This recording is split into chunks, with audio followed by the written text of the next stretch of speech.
The Toyota Landcruiser Prado has been sitting pretty for some time now. Despite its age, it's still the best-selling vehicle in its segment, and continues to fend off newer, fresher rivals like the latest Isuzu MU-X. During the run of the current generation, launched in 2009, only two vehicles have genuinely given it a run for its money in the sales race besides Toyota's own Kluger. These were the Ford Territory, which has since been retired, and the Jeep Grand Cherokee, which is unlikely to best it again given its petrol only in a segment where diesel is king.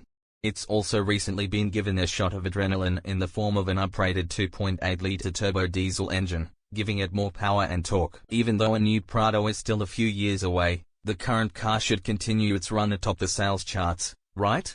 Perhaps not. There's a new rival in the form of the redesigned Ford Everest, now packing an available turbo diesel V6 like the old Territory. We'll pit these two against each other in due course, but let's see if the Prado, in isolation, still deserves its vaunted status as Australia's favourite large SUV. While its Landcruiser 300 Series big brother wears the faraway Sahara ZX nameplate in top-spec trim, the top-spec Prado wears a name closer to home, Kakadu. It's priced at $86,998 before on-road costs, regardless of whether you select the flat tailgate or the one with the spare tire mounted on it.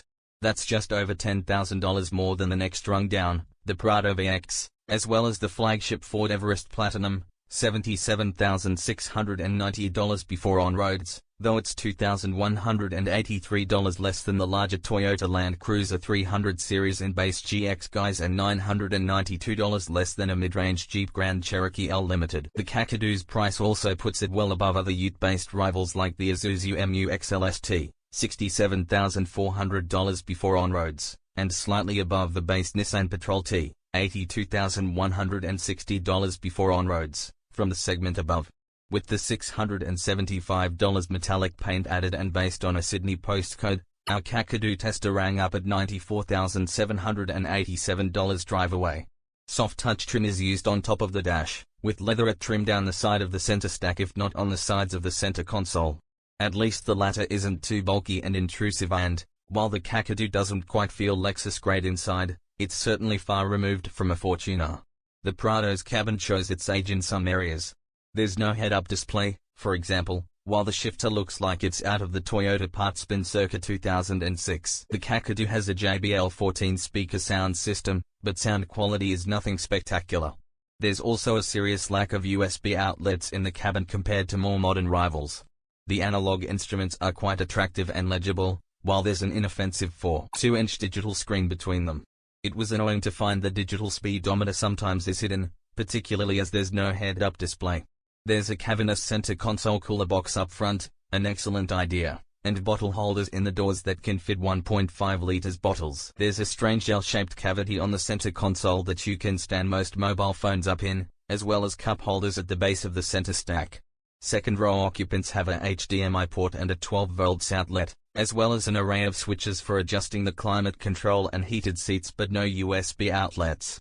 There are, however, dual screens for playing Blu-rays, plus 3 pairs of wireless headphones.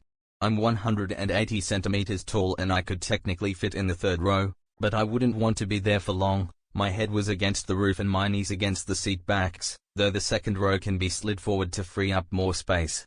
The third row features power folding and reclining, though there are no amenities back there besides a pair of cup holders.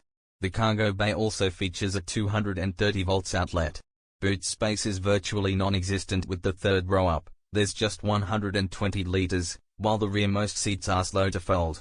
Doing so increases cargo space to 620 liters, while there's a total of 1,833 liters with the second row also folded flat. The Kakadu is powered by the same 2.8-litre turbo diesel 4-cylinder engine as the rest of the Prado range, as well as models like the Hilux and Fortuner. This produces 150 kilowatts of power at 3,000 to 3,400 revolutions per minute and 500 Newton-meters of torque between 1,600 and 2,800 revolutions per minute, and power is sent to all four wheels through a 6-speed automatic transmission.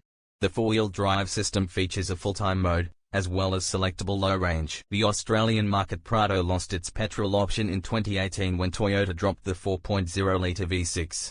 Interestingly, there's a closely related Lexus GX460 available in markets like North America, which packs a 4.6-liter 224 kilowatts/446 Nm petrol V8. Over a mix of inner-city, suburban and highway driving, we averaged 8.9 liters per 100 kilometers.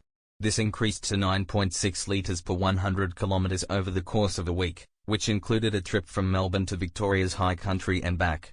The official combined cycle claim is 7.9 liters per 100 kilometers, and the Prado has an 87 liters fuel tank. Models with the tailgate-mounted spare include an additional 63 liters tank, bringing total capacity to 150 liters.